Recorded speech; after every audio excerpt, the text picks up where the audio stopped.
क्या हो जब हंसी खुशी से रह रहे पृथ्वी पर लोगों का सामना किसी मॉन्स्टर या ज़ॉम्बीज़ के बजाय ऐसी तेजाब वाली बारिश से हो जाए जिसे सिर्फ छूने से ही वह इंसान को जलाकर राख कर दे। कुछ ऐसा ही होता है हमारी आज की कहानी में। कहानी की शुरुआत फ्रांस की एक फैक्ट्री से होती है, जहाँ कई मजदूर फैक्ट्री मालिक के ऑफिस में घुस आते हैं। वे हाल ही में हुए एक हादसे के लिए इंसाफ चाहते थे, जिसमें कई मजदूर घायल हो गए थे, लेकिन मालिक घमंडी तरीके से खुद को निर्दोष बताता है और किसी भी तरह का मुआवजा देने से इनकार कर देता है। ये सुनकर मजदूर गुस्से से भर उठते हैं और ऑफिस में तोड़फोड़ शुरू कर देते हैं। वे लोग मालिक पर हमला भी कर देते हैं। फिर मौके पर पुलिस पहुंचती है, लेकिन वे भी इस भीड़ को कंट्रोल नहीं कर पाते। उसी समय एक मजदूर मिकाल गुस्से में एक पुलिस अफसर पर कूद पड़ता है और उसका गला दबाने लगता है। दरअसल उसकी गर्लफ्रेंड करीन भी उसी हादसे में घायल हो गई थी और मिकाल उसी का बदला लेना चाहता था, लेकिन उसे पकड़ लिया जाता है और पुलिस उसे हथकड़ियां पहनाकर ले जाती है। फिर कई महीनों बाद की कहानी दिखाई जाती है। मिकाल अपने घर पर आराम कर रहा था, यानी उसे जेल से रिहा कर दिया गया था, लेकिन उसे शहर छोड़ने की इजाजत नहीं थी।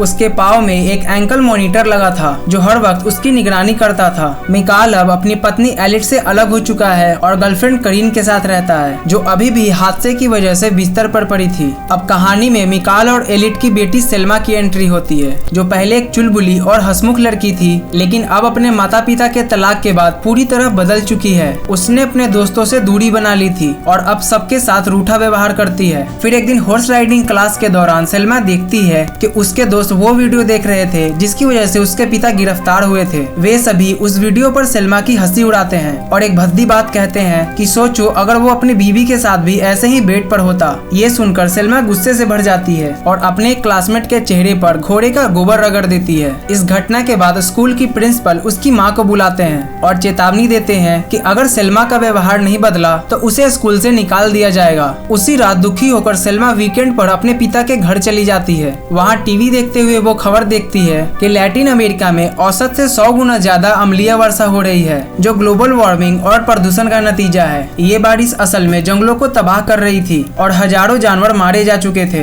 वैज्ञानिकों का कहना था कि जल्द ही ये बारिश उत्तरी गोलार्ध तक भी पहुँच जाएगी। सेल्मा इस खबर से प्रभावित होती है, लेकिन उसके पिता टीवी बंद कर देते हैं और उससे कहते हैं कि ये सब बेकार की बातें हैं। फिर कुछ दिनों बाद एक रात जब सेल्मा अपने पिता के घर जा रही थी तो अचानक बारिश शुरू हो जाती है। एलिट खिड़की खुला देखती है तो वह उसे बंद कर देती है और पानी सोखने के लिए नीचे तौलिया रख देती है। फिर बाद में उस तौलिए का रंग बदल जाता है और इससे साफ पता चलता है कि बारिश का पानी एसिडिक है। फिर अगली सुबह बारिश रुक जाती है, लेकिन दिन भर अंधेरा और बादलों से भरा रहता है। कई लोग इस एसिड रेन से बुरी तरह घायल हो गए थे और पूरा देश हाई अलर्ट पर था। फिर जब एलिट ये खबर पढ़ती है तो उसे सेल्मा की चिंता होती है, जो उस वक्त स्कूल जा चुकी थी। फिर वह उसे कॉल करती है, लेकिन उससे उसका संपर्क नहीं हो पाता। उसकी गाड़ी भी गैराज में ही खड़ी होती है, इसलिए मजबूरी में वह अपने एक्स हस्बैंड मिकाल को कॉल करती है। मिकाल भी यह खबर सुनकर घबरा जाता है और दोनों मिलकर सेल्मा को स्कूल से लेने जाते हैं, लेकिन वहां पहुंचने पर उन्हें पता चलता है कि बच्चे हॉर्स राइडिंग के लिए जंगल गए हैं। फिर मिकाल और एलिट भी भागकर उस लोकेशन पर पहुंचते हैं, लेकिन भीड़ इतनी ज्यादा होती है कि ट्रैफिक जाम लग जाता है। फिर एलिट तुरंत वैन से उतरती है और देखती है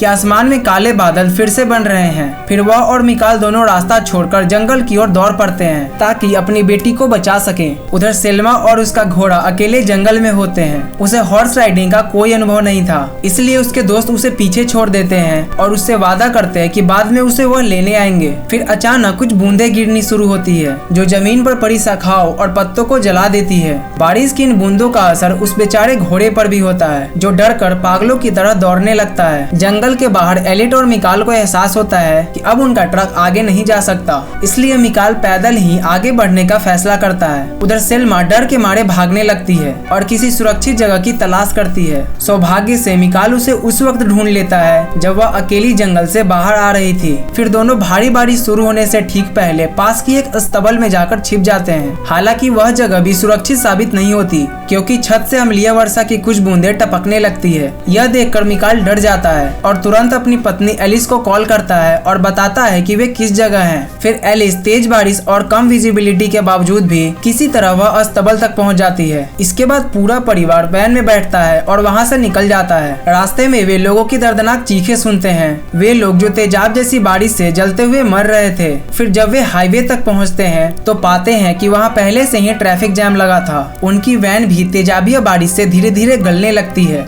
एलिस समझ जाती है कि समय बहुत कम है, इसलिए वह कई कारों के ऊपर से वैन को चला देती है। तभी अचानक पीछे का दरवाजा खुलता है और एक जख्मी आदमी वैन में चढ़ने की कोशिश करता है, लेकिन मिकाल उसे धक्का देकर गिरा देता है और फिर दरवाजा बंद कर देता है। उसके बाद एलिस एक मौका देखती है और तुरंत गाड़ी को भगा देती है और बड़ी मुश्किल से इस तबाही से बच निकलती है। कुछ घंटों के बाद बारिश बंद हो जाती है और एक भारी तबाही का नजारा सामने आता है। सड़कों पर कई लोग मरे पड़े थे और बहुत सी चीजें पिघलकर पहचानने लायक भी नहीं बची थी। इस बीच उनका परिवार अब भी देश छोड़ने की कोशिश में सफर कर रहा था, लेकिन जल्द ही उनकी वैन खराब हो जाती है। दरअसल बारिश ने इसे पूरी तरह से जला दिया था। मजबूरी में वे सभी एक सुनसान घर में रात बिताने के लिए रुकते हैं। हैरानी की बात ये होती है कि वह घर किसी जन्मदिन की पार्टी के लिए सजाया गया था, जो शायद असल में कभी हो ही नहीं सकी। वहाँ एक पालतू बिल्ली भी मौजूद होती है जो पार्टी के बचे हुए खाने को खा रही थी। सेल्मा उसे प्यार करने की कोशिश करती है, लेकिन उसकी माँ उसे रोक लेती है और कहती है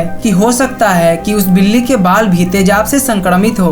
उधर मिकाल को पानी की नल मिलती है जिससे पानी आ रहा था, लेकिन उसे पता नहीं होता कि वो पानी पीने लायक है या नहीं। वह थोड़ी देर सोचता है और फिर उसे बिल्ली के पानी के बर्तन में डालकर टेस्ट करने का फैसला करता है, लेकिन सेल्मा को मिकाल का यह विचार बिल्कुल पसंद नहीं आता और वह झट से पानी को सिंक में फेंक देती है। तभी एलिस को बोतल में बंद पीने का पानी मिल जाता है और पूरा परिवार थोड़ी थोड़ी मात्रा में उसे पीता है। इसके बाद वे फ्रीज में रखा कुछ खाना खाते हैं और अपने पैरों पर एल्यूमिनियम फॉयल लपेट लेते हैं, जिससे उन्हें थोड़ी देर के लिए राहत मिलती है। मिकाल वापस जाकर बिल्ली के कटोरे को चेक करता है और वह हैरान रह जाता है। वो कटोरा पूरी तरह पिघल चुका था। इसका मतलब था कि नल का पानी बिल्कुल भी सुरक्षित नहीं था। फिर कुछ घंटों बाद माता पिता थककर सो जाते हैं, लेकिन वही सेल्मा बाहर बारिश की बूंदों की आवाज से सो नहीं पाती। अचानक बारिश फिर से शुरू हो जाती है और छत से कुछ बूंदे अंदर टपकने लगती है। सेल्मा बिल्ली को देखने जाती है और पाती है कि वह घायल हो चुकी थी और अब वह जिंदा नहीं रही। यह देखकर वह बेहद डर जाती है और भागकर अपनी माँ के पास लौट आती है। फिर सुबह होते ही बारिश रुक जाती है और तीनों लोग पैदल ही आगे बढ़ते हैं। रास्ते में उन्हें हजारों लोग मिलते हैं जो उनकी ही तरह देश छोड़ने की कोशिश कर रहे थे। फिर कई घंटों के पैदल यात्रा के बाद वे एक पुल तक पहुंचते हैं, जहां पुलिस कुछ ही लोगों को वह पुल पार करने दे रही थी, क्योंकि वह पुल कभी भी गिर सकता था। लेकिन भीड़ बेकाबू हो जाती है और सब एक दूसरे को धक्का देने लगते हैं। इस अफरा तफरी में एलिस भीड़ में आगे धकेल दी जाती है और वह अपने परिवार से बिछड़ जाती है। अब एक छोटे से समूह के साथ पुल पार करने की उसकी बारी आती है। एलिस पुलिस से कहती है कि वह अपने परिवार के बिना आगे नहीं जा सकती, लेकिन अधिकारी जोर देकर कहते हैं कि उसे आगे बढ़ना होगा। दुर्भाग्यवश जैसे ही वह थोड़ा और आगे बढ़ती है, पुल अचानक से टूटने लगता है। कई लोग मलबे के नीचे दबकर मर जाते हैं, जबकि कुछ लोग भगदड़ में कुचले जाते हैं। एलिस अपने परिवार तक पहुंचने की कोशिश करती है, लेकिन वह भीड़ में फंस जाती है। तभी उसके पीछे की रेलिंग टूट जाती है और वह कई अन्य लोगों के साथ तेजाब से भरे पानी के तालाब में गिर जाती है। तेजाब से भरे इस पानी में गिरते ही उसकी त्वचा जलने और गलने लगती है और वह दर्द में चीखने और चिल्लाने लगती है। सेल्मा अपनी माँ को तड़पते हुए देखती है और दौड़कर उसकी मदद करने की कोशिश करती है, लेकिन उसका पिता उसे रोक लेता है। दोनों बस बेबस होकर एलिस को देखते रह जाते हैं और एलिस पानी में तड़प तड़प कर मर जाती है। इस भयानक हादसे के बाद सेना लोगों को अपने ट्रकों में बैठाकर एक मिलिट्री कैंप में ले जाती है, जहाँ उन्हें खाना और शरण मिलती है। मिकाल इस मौके पर बहुत समय बाद अपनी गर्लफ्रेंड से बात करता है। अगली सुबह सभी नागरिकों को अलग अलग समूहों में बांटकर ट्रकों से एक जंगल तक ले जाया जाता है। अब उन्हें बाकी का सफर पैदल ही तय करना था। सेना के जवान रेड फ्लेयर्स के जरिए रास्ता दिखाते हैं ताकि कोई रास्ते से भटके ना। फिर थोड़ी देर बाद आसमान में फिर से बादल घिरने लगती है, जिससे हर किसी में डर फैल जाता है। लोग इधर उधर भागने लगते हैं, लेकिन थकी हुई सेल्मा धीरे धीरे चल रही थी और साथ ही वह लड़खड़ाने लगती है। मिकाल उसे चलाते रहने की कोशिश करता है, लेकिन इस कारण वे बाकी समूह से पीछे छूट जाते हैं। अब उन्हें एहसास होता है कि बारिश उन तक पहुंचने ही वाली है, जिस वजह से दोनों दौड़ने लगते हैं। सौभाग्य से उन्हें पास ही एक सुरंग मिल जाती है और वे उसमें जाकर छिप जाते हैं, इससे ठीक पहले कि बारिश शुरू हो जाए। सुरंग के अंदर वे अंधेरे में आगे बढ़ते हैं, लेकिन तभी मिकाल फिसलकर जमीन पर गिर जाता है। अम्लीय नमी से उसकी टांग जलने लगती है और उसे बेहद दर्द होता है। इसके बावजूद वे चलते रहते हैं और आखिरकार सुरंग के बाहर निकल जाते हैं। बाहर आकर वे देखते हैं कि अब बारिश थम चुकी है और बादल भी छट चुके हैं। फिर पिता और बेटी कई घंटों तक पैदल चलते हैं और अंत में उन्हें कुछ घर दिखाई देते हैं। मिकाल उन्हीं में से एक घर का दरवाजा खटखटाता है, लेकिन उन्हें कोई जवाब नहीं मिलता। थकान के कारण वह वहीं जमीन पर गिर जाता है। उसे गिरा हुआ देखकर सेल्मा उसके पास दौड़ती है और मदद के लिए चिल्लाने लगती है। जब मिकाल होश में आता है तो वह पाता है कि वह किसी महिला डेबोरा के घर में है।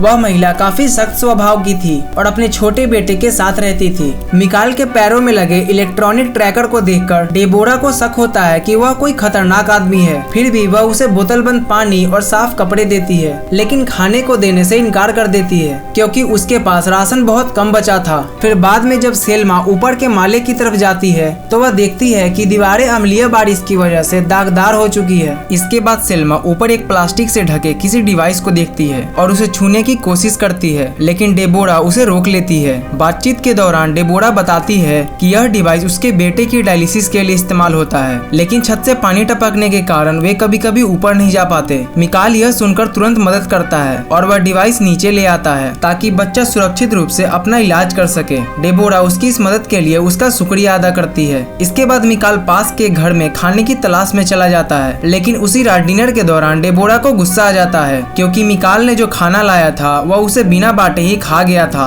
जबकि उसका बेटा भी कुछ खाना चाहता था। मिकाल साफ कह देता है कि जब उसकी माँ ने भी खाने को नहीं दिया था तो अब वह भी वही कर रहा है। उस रात मिकाल अपनी बेटी से कहता है कि वे गैराज में ही सोएंगे क्योंकि जो लोग खाना साझा नहीं करते वे दोस्त भी नहीं कहलाते और वहाँ रहना सुरक्षित भी नहीं है। लेकिन जैसे ही वह लाइट बंद करते हैं, डेबोरा बाहर से गैराज का दरवाजा बंद कर देती है। उसे डर होता है कि मिकाल कोई नुकसान न पहुंचा दे। फिर वह अपने बेटे के पास इंतजार करते हुए लेट जाती है कि अब आगे क्या होगा। फिर कुछ ही देर बाद जोरदार बारिश शुरू हो जाती है और घर के अंदर पानी रिसने लगता है। नल और बिजली की तारें पिघलने लगती है और चारों ओर से अम्लीय धुआं निकलने लगता है। नीचे गैराज में मिकाल और सेल्मा घबराकर उठ जाते हैं और देखते हैं कि घर अब गिरने ही वाला है। वे दरवाजा खोलने की कोशिश करते हैं, लेकिन वह बाहर से बंद होता है। सेल्मा अपने नए दोस्तों को छोड़ना नहीं चाहती थी, इसलिए वह जोर से चिल्लाती है, लेकिन मिकाल उसे खींच कर ले जाता है क्योंकि अब वहाँ रुकना जानलेवा हो सकता था। वे जल्दी ही डेबोरा की कार में बैठते हैं और वहाँ से निकल पड़ते हैं। मिकाल को गाड़ी चलाने में बहुत मुश्किल होती है क्योंकि सामने कुछ दिख नहीं रहा होता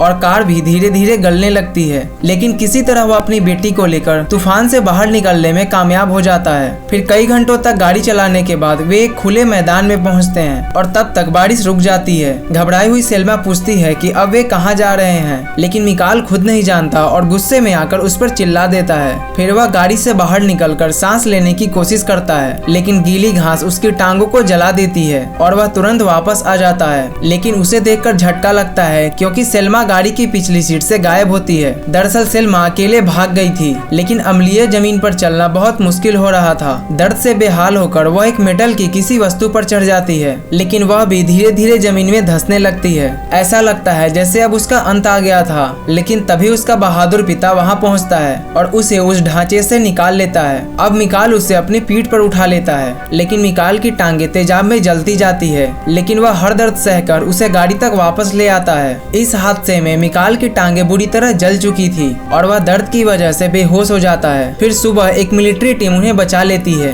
और तुरंत अस्पताल ले जाती है। फिर मिकाल का इलाज तुरंत शुरू हो जाता है और सेल्मा अपनी दूसरी माँ यानी मिकाल की गर्लफ्रेंड के बारे में पूछती है। उसे पता चलता है कि कैरन कुछ ही दिन पहले मारी गई थी। फिर जब वह वापस अपने पिता से मिलने आती है तो वह देखती है कि मिकाल ने अपनी दोनों टांगे खो दी है, लेकिन उसने अपनी बेटी यानी सेल्मा को बचा लिया था। सेल्मा अपने पिता को और दुखी नहीं करना चाहती थी, इसलिए वह मिकाल को यह नहीं बताती कि कैरन अब इस दुनिया में नहीं रही। फिर थकी हुई सेल्मा अपने पिता की बाहों में सो जाती है और मिकाल उसके साथ वहीं बैठा धीरे धीरे रिकवर कर रहा था और ये कहानी यही खत्म हो जाती है। अगर आपको ये वीडियो अच्छी लगी हो तो वीडियो को लाइक और कमेंट और चैनल को सब्सक्राइब जरूर करना। मिलते हैं अगली वीडियो में।